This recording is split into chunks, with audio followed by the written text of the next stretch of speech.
Lieber Herr Premierminister Modi, nach unserem herzlichen Gespräch und dem gemeinsamen Austausch im bilateral exchange and the exchange of views in the plenary with our ministers, I would like to repeat that I extend a very warm and cordial welcome to you to Berlin.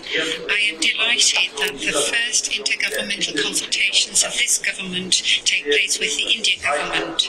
For me, that is a sign of the special quality of our relationship. No less pleased am I at the fact that your first trip abroad after a longer period without travel brings you to Germany. And hopefully we will be having you as our guest back soon. I invited you as our guest to the G7 summit end of June to Elmau, and we look forward to welcoming you back to Germany. We are ready to continuing and deepening the close cooperation with India on global issues, and also to expand it, because that is what is important. During our 6th Indo-German intergovernmental consultations, we also focused on global issues, and these consultations help us deepen our relationship. India is a central partner for Germany in Asia in economic terms, security policy terms, and climate political terms. More than 1,800 German companies have recognized India's potential. They are active in India and have helped create hundreds of thousands of jobs. Our companies are well aware of the locational advantages of India, a big market, high potential for growth, and an impressive ability to innovate. The higher education and science sector too is a good indicator for the ever closer integration of both our countries. More than 7,000 Indian students are studying at German universities and higher education institutions. They are very welcome, above and beyond studies in Germany. Our consultations, as everyone is aware, are taking place in a dramatic global situation. Through its attack on Ukraine, Russia has violated fundamental principles of international law. The war and the brutal attacks against and on the civilian population in Ukraine show how unrestrained Russia has been in violating the fundamental principles of the UN Charter. Thus, I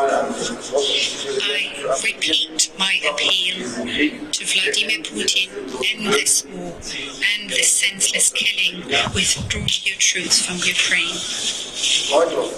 The importance of a rule-based order is illustrated to us and impressed upon us by this war. We agree on the fact that borders should not be changed through the use of violence, and that the inviolability of borders and the sovereignty of nations has to be universally accepted. We talked about this in greater detail, the Prime Minister and I. What needs to be done now is to ensure that we achieve a better future together, not by waging wars against each other, but by pursuing economic growth and development together.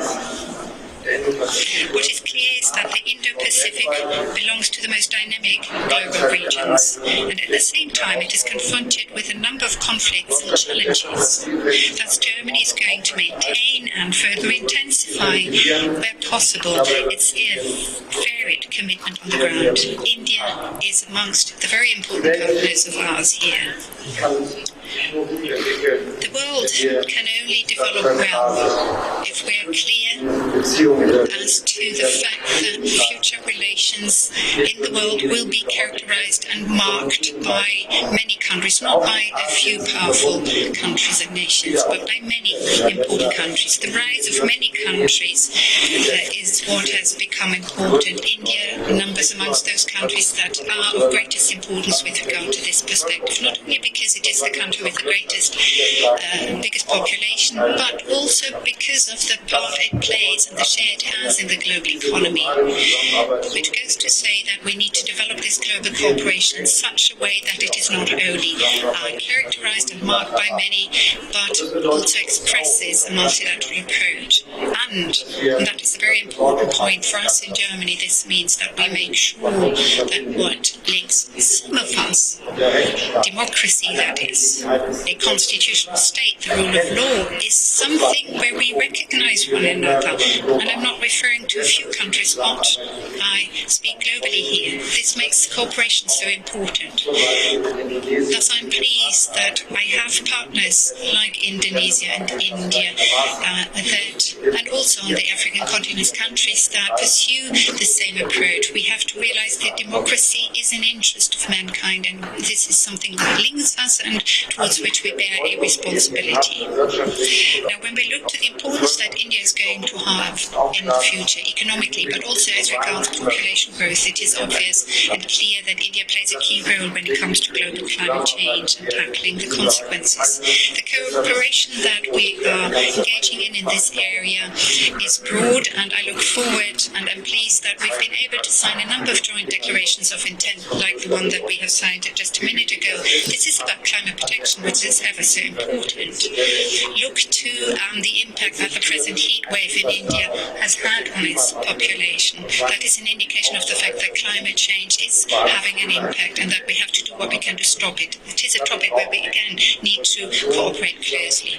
We need to coordinate on this and many other issues. And this is the purpose of our intergovernmental consultations. When it comes to implementing the projects and measures of this partnership of ours, we will make available funds in the future, all of them together equal 10 billion euros.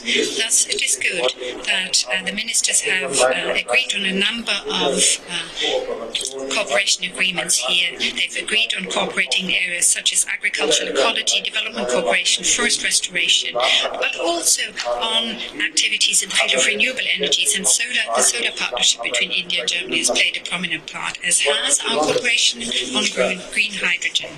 I'm especially delighted, Prime Minister, that your initiative to enhance our cooperation on green hydrogen has borne fruit today by us setting up, taking a major step with regard to setting up a task force on green hydrogen.